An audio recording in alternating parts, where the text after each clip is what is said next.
লাগে, সব যদি দিয়ে দেয় আমি আল্লাহর ধন ভান্ডারের 1 ইঞ্চিও কমবে না। চিল্লায় পড়েন আল্লাহু আকবার।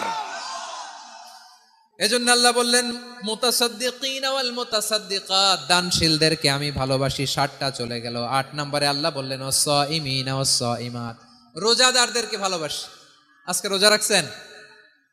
হ্যাঁ রাখছেন না? মাশাআল্লাহ মাশাআল্লাহ। সিয়াম পালন করবেন, সিয়ামের সওয়াব আল্লাহ নিজ হাতে দেবেন।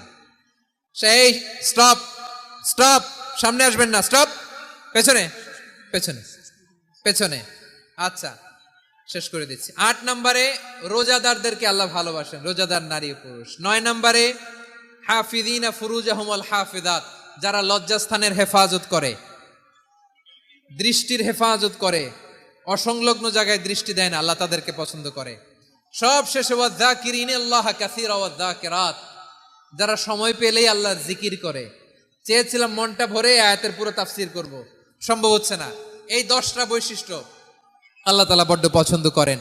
ইসলামের সব মৌলিক অনুষঙ্গ এখানে চলে এসেছে। আমরা যেন আল্লাহর আইনের সামনে আত্মসমর্পণ করতে পারি, আমরা যেন পাক্কা ইমানদার হতে পারি, আমরা যেন বিনীত হতে পারি, আমরা যেন লজ্জাস্থানের হেফাজত করতে পারি, রোজা রাখতে পারি, দান